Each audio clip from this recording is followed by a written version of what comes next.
Jangan salahkan aku selingkuh. Kini kita akan mendengarkan bab 32. Buah karya Renita April. Segera saja, mari Audiotune lovers wherever you are. Let's listen to it together and enjoy listening. Duduklah, ucap Rehan mempersilakan Dimas untuk duduk. Rehan terlihat tampak sangat santai akan kedatangan Dimas. Tidak perlu, aku kesini bukan sebagai karyawan dari perusahaan. Aku datang kemari sebagai suami dari seorang wanita bernama Anna, ucap Dimas dengan tatapan tajamnya. Ray menyunggingkan senyum di bibir. Dia beranjak dari kursi kebesarannya. Ray merapikan jas yang melekat di tubuhnya. Ray dan Dimas saling berhadapan. Kalau begitu, aku juga bukan seorang pemimpin perusahaan. Aku adalah Rehan, seorang pria yang mencintai wanita bernama Anna, ujar Ray. Dimas geram mendengarnya. Dia mengepal kedua tangannya. Apa kamu tidak punya rasa malu? Anna itu sudah bersuami. Kamu malah berselingkuh dengannya. Ray terkekeh. Anna itu janda. Setiap malam dia hanya sendiri. Anna itu tidak punya suami. Anna itu istriku. Kamu pasti sudah tahu itu. Apa kamu itu kekurangan wanita? Istri orang saja kamu kejar. Hardik Dimas. Istri? Rehan malah tertawa. Mana ada seorang suami yang tidak pernah meniduri istrinya? Anak itu hanya punya kekasih, dan kekasihnya itu adalah aku. Ray menunjuk wajahnya sendiri. Dimas semakin kesal mendengarnya. Dia bicara serius, malah Rehan seperti bercanda. Pria yang berhadapan dengan Dimas itu malah terkesan menganggap perkataan Dimas angin berlalu. Sebagai suami Anda, aku minta kau menjauh. Jangan menjadi pria perusak rumah tangga orang. Sarkas Dimas. Kamulah yang merusak rumah tanggamu sendiri. Sebagai kekasih Ana, aku harap kau mundur saja.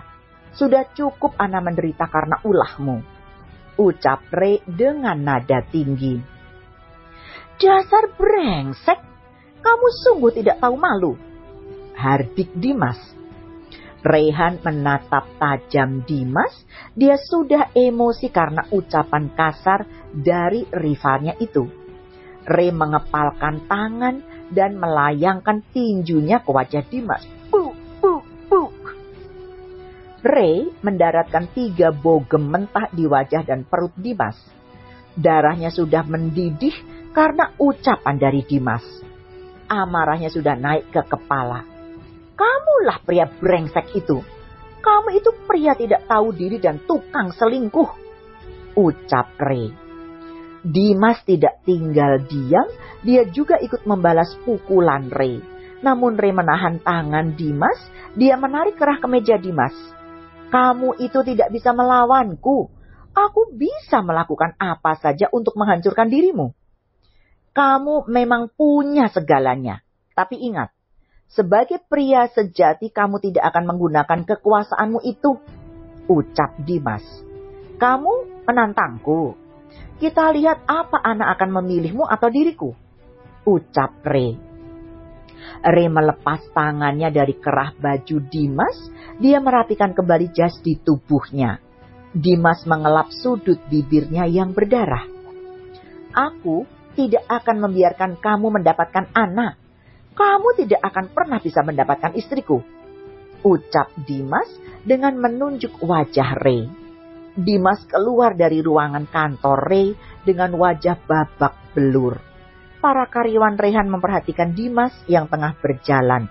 Mereka bertanya-tanya akan apa yang terjadi antara Dimas dan atasan mereka.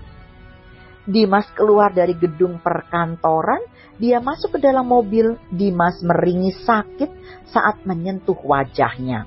Rehan benar-benar memukuli dirinya. Sial, pria itu sangat keras memukulku, gerutu Dimas.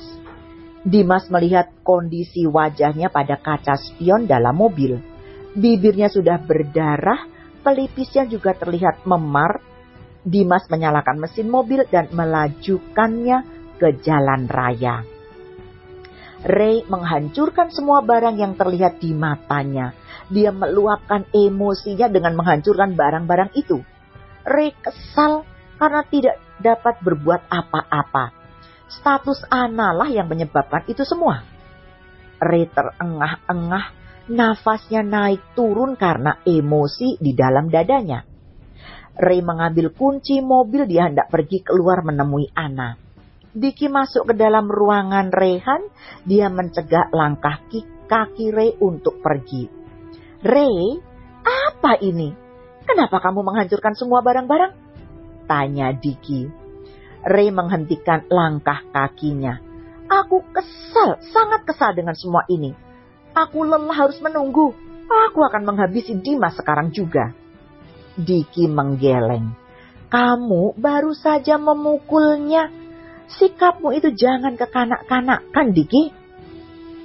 Dicky melihat saat Dimas lewat dengan wajah memar. Dia tahu pasti jika Dimas baru saja dipukul oleh Rehan. Apa aku harus diam saja? Pria itu berani sekali menghinaku. Kesal Ray. Dimas mengatakan hal yang benar. Kamu memang tidak seharusnya merusak hubungan pernikahan mereka, ujar Dicky. Ray mendelik akan ucapan Dicky. Kamu membelanya? Dicky memutar mata malas. Sepertinya dia sudah beralih profesi. Dicky kini jadi penasehat dalam hubungan percintaan antara Rehan dan Anna. Ray, di mana-mana orang akan menganggap kamu salah. Anna itu istri orang. Meski Dimas sudah menyakiti Anna, tapi tetap saja orang-orang akan beranggapan kamu itu perusak. Jelas Dicky. Ray akan tetap dicap sebagai perusak rumah tangga Anna. Dia sudah menjadi kekasih gelap dari Anna yang berstatus istri dari Dimas. Dimas juga berselingkuh dan kawin lagi, ucap Rehan. Itu bedanya kamu dan Dimas. Kamu itu hanya kekasih gelap Anna. Sedangkan Dimas menikahi Lisa. Poligami sah-sah saja, ucap Dicky. Mendengar perkataanmu, aku menjadi kesal. Aku harus apa sekarang? Tanya Ray. Kamu harus putus dari Anna, jawab Dicky. Dicky, kamu itu sungguh membela Dimas. Aku ini sahabatmu, ucap Ray kesal. Dengar dulu Ray, lebih baik pisah dulu. Nanti setelah mereka pisah baru lanjut lagi, jawab Dicky. Dicky mengucapkan itu karena tidak mau mendengar Rehan yang dibilang perusak.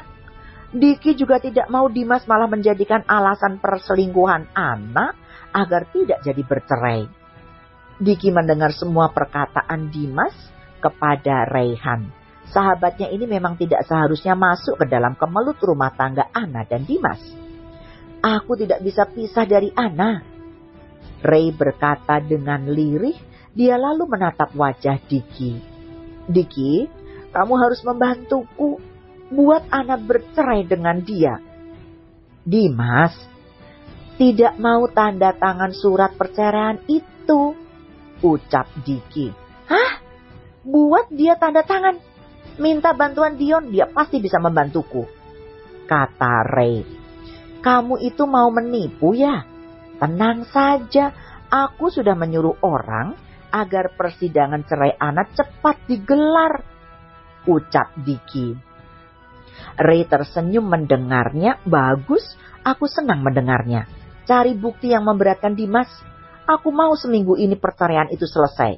Baiklah, akan kulakukan. Tapi gajiku harus naik 2 kali lipat ya, 2 kali lipat, ucap Dicky. Tenang saja, apapun yang kamu inginkan aku berikan, ucap Ray. Dengan penuh semangat Dicky keluar dari ruangannya. Dia akan secepatnya melaksanakan perintah dari Ray. Dicky sudah tahu Dimas tidak mau tanda tangan surat perceraiannya. Dicky selalu menyuruh orang untuk menguntit Dimas dan Anna. Ray memikirkan semua perkataan yang diucapkan oleh Dicky. Semua yang diucapkan Dicky memang benar. Ray menghela nafas panjang. Dia mengusap wajahnya dengan dua belah tangan. Kenapa aku harus jatuh cinta pada istri orang? Gumam Ray. Oke, kita akan segera bertemu lagi pada bab berikutnya. So, Audiothon lovers, please wait for me. I will be back very soon. Dukung author dengan vote, like, dan juga komennya ya. Ditunggu oleh Renita April. That's it. See you very soon to be continued. Kalau kamu mau dengar audiobook lebih banyak dan gratis, segera download Audiothon.